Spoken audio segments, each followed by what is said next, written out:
Friends, good evening. ಎಲ್ಲರೂ ಹೇಗಿದ್ದೀರಿ? ಇದು ಥರ್ಸ್ಡೇ ಈವ್ನಿಂಗ್ ವ್ಲಾಗ್. ಇವತ್ತು ಹಸ್ಬೆಂಡ್ ಸ್ವಲ್ಪ ಮನೆಗೆ ಬೇಗ ಬಂದರು. ಹಾಗೆ ವೆದರ್ ಕೂಡ ಚೆನ್ನಾಗಿತ್ತು, ಸ್ವಲ್ಪ ಮಳೆ ಬರೋ ಥರ ಇತ್ತು. ಹಾಗಾಗಿ ಬಜ್ಜಿ ಮಾಡೋಣ ಅಂತ ಹೇಳಿ ಬಜ್ಜಿ ಮಾಡ್ಕೋತಾ ಇದ್ದೀನಿ. ಸೊ ಬಜ್ಜಿ ಮಾಡ್ಕೊಳ್ಳೋದಕ್ಕೆ 2 ಕಪ್ ಆಗೋಷ್ಟು ಕಡಲೆ ಹಿಟ್ಟು ತೊಗೊಂಡಿದ್ದೀನಿ. ಅದರಲ್ಲಿ ಅರ್ಧ ಕಪ್ ಆಗೋಷ್ಟು ಅಕ್ಕಿ ಹಿಟ್ಟು ತೊಗೊಂಡಿದ್ದೀನಿ. ಹಾಗೆ ಅಚ್ಕಾರದ ಪುಡಿ, ರುಚಿಗೆ ತಕ್ಕಷ್ಟು ಉಪ್ಪು ತೊಗೊಂಡಿದ್ದೀನಿ. ಹಾಗೆ ಸ್ವಲ್ಪ ಅಜ್ವೈನ್ ಕೂಡ ಕ್ರಷ್ ಮಾಡಿ ಹಾಕೋತಾ ಇದ್ದೀನಿ. ಕೆಲವ್ರಿಗೆ ಅಜ್ವೈನೆಲ್ಲ ಇಷ್ಟ ಆಗೋದಿಲ್ಲ, ಸ್ವಲ್ಪ ಬಜ್ಜಿ ಮಧ್ಯದಲ್ಲಿ ಸಿಕ್ಕಿದ್ರೆ ಚೆನ್ನಾಗಿರುತ್ತೆ. ನನಗೆ ಇಷ್ಟ ಆಗುತ್ತೆ, ಹಾಗಾಗಿ ಅದನ್ನು ಕೂಡ ಸೇರಿಸ್ಕೊಂಡಿದ್ದೀನಿ. ಇನ್ನು ಅಕ್ಕಿ ಹಿಟ್ಟು ಹಾಕೋದ್ರಿಂದ ತುಂಬ ಕ್ರಿಸ್ಪಿಯಾಗಿ ಬರುತ್ತೆ ಬಜ್ಜಿ, ಟೇಸ್ಟಿಯಾಗಿ ಕೂಡ ಇರುತ್ತೆ. ಯೂಶಲಿ ಬಜ್ಜಿ ಅಥವಾ ವಡೆ ಎಲ್ಲ ಮಾಡಿದ್ರೆ ಅಕ್ಕಿ ಹಿಟ್ಟು ಕಂಪಲ್ಸರಿ ಹಾಕಿದ್ರೆ ತುಂಬ ಚೆನ್ನಾಗಿ ಬರುತ್ತೆ. ಕೆಲವರು ಸೋಡಾ ಕೂಡ ಸೇರಿಸ್ಕೋತಾರೆ, ನಾನು ಸೋಡಾ ಎಲ್ಲ ಏನೂ ಹಾಕ್ಕೊಂಡಿಲ್ಲ. ಸೊ ಇದನ್ನು ನೀಟಾಗಿ ಮಿಕ್ಸ್ ಮಾಡಿಕೊಂಡು ಏನು ಲಮ್ಸ್ ಇಲ್ಲದೆ ಇರೋ ಥರ ನೀಟಾಗಿ ಕಲಿಸ್ಕೋಬೇಕು. ಆ್ಯಂಡ್ ಈ ಥರ ವೆದರ್ ಎಲ್ಲ ಇತ್ತು ಅಂತ ಹೇಳಿದ್ರೆ ನನಗೆ ತುಂಬ ಕ್ರೇವಿಂಗ್ಸ್ ಇರುತ್ತೆ. ಸೊ ಹೊರಗಡೆ ಹೋಗಬೇಕು, ಸುತ್ತಾಡಬೇಕು, ಏನಾದರೂ ತಿನ್ನಬೇಕು ಈ ಥರ ಅನ್ನಿಸ್ತಿರುತ್ತೆ. ಸೊ ಪಾಪು ಮನೇಲಿ ಇದ್ದ, ಹಾಗಾಗಿ ಹಸ್ಬೆಂಡ್ ಕೂಡ ಇದ್ದೀರಲ್ಲ, ಮನೇಲಿ ಏನಾದರೂ ಮಾಡಿಕೊಂಡು ಹೊರಗಡೆ ಸ್ವಲ್ಪ ಹೊತ್ತು ಟೈಮ್ ಸ್ಪೆಂಡ್ ಮಾಡೋಣ, ಚೆನ್ನಾಗಿರುತ್ತೆ ಅಂತ ಹೇಳಿ ಮನೇಲೇ ಮಾಡ್ಕೋತಾ ಇದ್ದೆ. ಸೊ ನೋಡಿ, ಇದು ಸ್ವಲ್ಪ ತಿಕ್ಕಾಗಿ ಕಲಿಸ್ಕೊಂಡ್ರೆ ಬಜ್ಜಿ ಚೆನ್ನಾಗಾಗತ್ತೆ. ತೀರ ತೆಳುಗಿದ್ರೆ ಹಿಟ್ಟೇನು ಜಾಸ್ತಿ ಚೆನ್ನಾಗಿ ಹತ್ಕೊಳ್ಳೋದಿಲ್ಲ ಇದಕ್ಕೆ, ಬಜ್ಜಿ ಮೆಣಸಿನ್ಕಾಯಿಗೆ. ಹಾಗಾಗಿ ಸ್ವಲ್ಪ ತಿಕ್ಕಾಗಿ ಕಲಿಸ್ಕೊಂಡೆ. ಇನ್ನು ಇದನ್ನು ಗ್ಲಾಸಿಗೆ ಟ್ರಾನ್ಸ್ಫರ್ ಮಾಡಿಕೊಂಡು ಬಜ್ಜಿ ಮೆಣಸಿನ್ಕಾಯಿ ನೀಟಾಗಿ ಡಿಪ್ ಆಗುತ್ತೆ ಅಂತ ಹೇಳಿ ಇಟ್ಕೊಂಡಿದ್ದೀನಿ. ಇನ್ನು ಟೀ ಎಲ್ಲ ಕುಡ್ದಾದ್ಮೇಲೆ ರಾತ್ರಿ ಊಟಕ್ಕಂತ ಹೇಳಿ ಚಪಾತಿ ಮಾಡ್ಕೋತಾ ಇದ್ದೀನಿ. ಚಪಾತಿ ಮಾಡ್ಕೊಳ್ಳೋದಕ್ಕೆ ಗೋಧಿ ಹಿಟ್ಟು, ಹಾಗೆ ಸ್ವಲ್ಪ ಹಿಟ್ಟು ಕೂಡ ಉಳಿದಿತ್ತು ಬಜ್ಜಿ ಹಿಟ್ಟು, ಅದನ್ನು ಕೂಡ ಆ್ಯಡ್ ಮಾಡಿಕೊಂಡೆ. ಹಾಗೆ 1-2 ಮೂಲಂಗಿ ಕೂಡ ತುರಿದು ಹಾಕೋತಾ ಇದ್ದೀನಿ.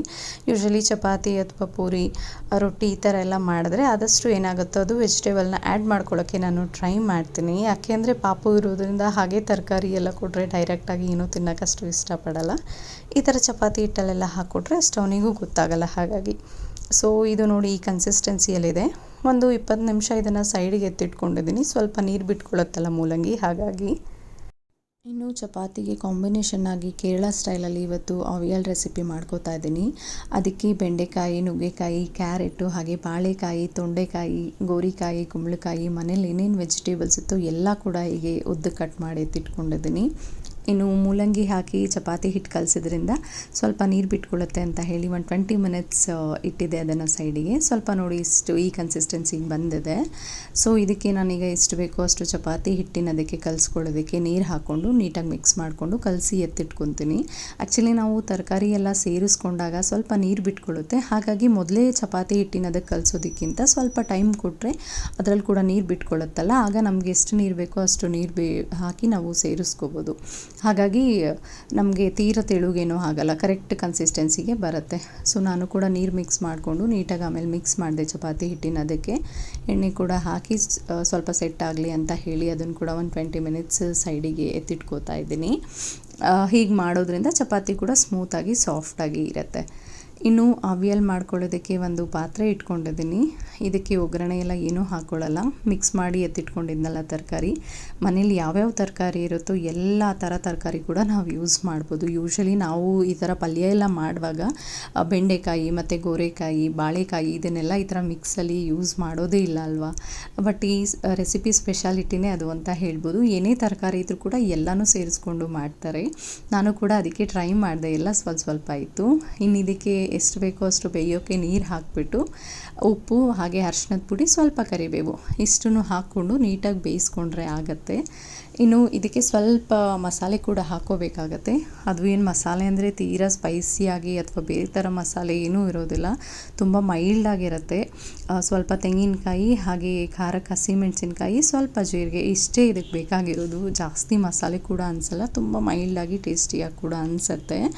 ಸೊ ಇದನ್ನು ಕೂಡ ಏನು ನುಣ್ಣಗೆ ಪೇಸ್ಟ್ ಥರ ತೀರಾ ಥಿಕ್ನೆಸ್ ಬರಬೇಕಲ್ಲ, ಆ ಥರ ಎಲ್ಲ ಏನೂ ಬೇಡ.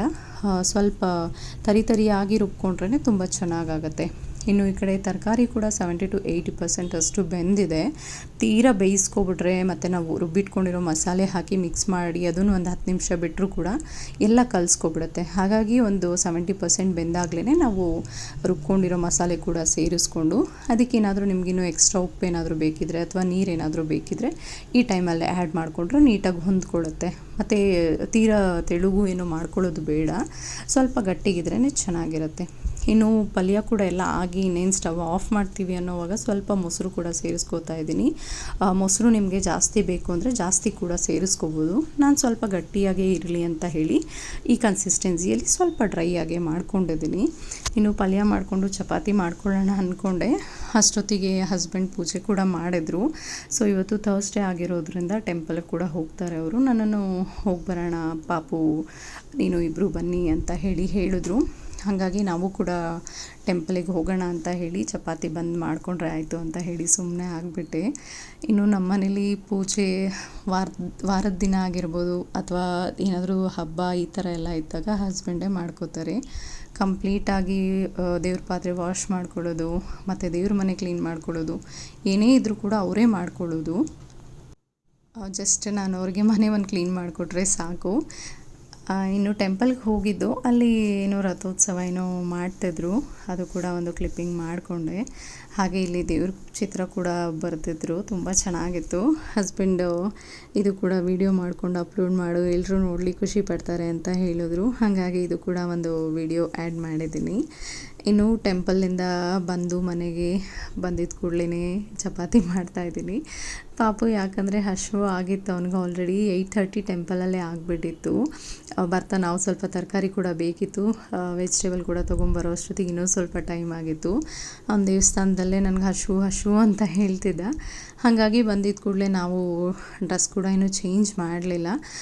ಬಂದು ತಕ್ಷಣವೇ ಅವನಿಗೆ ಊಟ ಮಾಡಿ ಮಲಗಿಸ್ಬಿಡೋಣ ಅಂತ ಹೇಳಿ, ಮತ್ತು ಊಟ ಮಾಡದೆ ಏನಾದರೂ ಹಾಗೆ ಮಲಗಿಬಿಟ್ರೆ ನಮಗೂ ಕೂಡ ಬೇಜಾರಾಗುತ್ತೆ. ಮಲಗಿರೋನು ಮತ್ತು ಎದ್ದೇಳೋದು ಇಲ್ಲ. ಹಾಗಾಗಿ ಬಂದಿದ್ದ ಕೂಡಲೇ ಚಪಾತಿ ಮಾಡಿಕೊಂಡೆ. ಇನ್ನು ಚಪಾತಿ ಅಥವಾ ಪೂರಿ ಈ ಥರ ಏನಾದರೂ ಮಾಡುವಾಗ ಒಬ್ಬಳೇ ಮಾಡ್ತೀನಲ್ಲ ಅಂತ ಹೇಳಿ ನಮ್ಮ ಮನೆಯವ್ರು ಕೂಡ ಬಂದು ಹೆಲ್ಪ್ ಮಾಡಿಕೊಡ್ತಾರೆ. ಲೈಕ್ ನಾನು ಲಟ್ಟಿಸ್ಕೊಟ್ರೆ ಅವರೆಲ್ಲ ಸುಡ್ತಾರೆ. ಅವ್ರಿಗಷ್ಟು ನೀಟಾಗಿ ಲಟ್ಸೋಕ್ಕೆಲ್ಲ ಬರಲ್ಲ, ಹಾಗಾಗಿ ಅವರು ಸುಟ್ಕೊಡ್ತಾರೆ. ಸೊ ಅವರು ಕೂಡ ಬಂದರು, ಮಾಡಿಕೊಂಡೆ. ಇವನ್ ಚಪಾತಿ ಇದು ಕಡಲೆ ಹಿಟ್ಟು ಕೂಡ ಹಾಕಿದ್ನಲ್ಲ, ಹಾಗಾಗಿ ಟೇಸ್ಟಲ್ಲಿ ಏನಾದರೂ ಚೇಂಜಸ್ ಆಗಿರುತ್ತೆ ಸ್ವಲ್ಪ ಅಂದ್ಕೊಂಡೆ. ಬಟ್ ಏನೂ ಅನ್ನಿಸ್ಲಿಲ್ಲ, ಚೆನ್ನಾಗೇ ಇತ್ತು.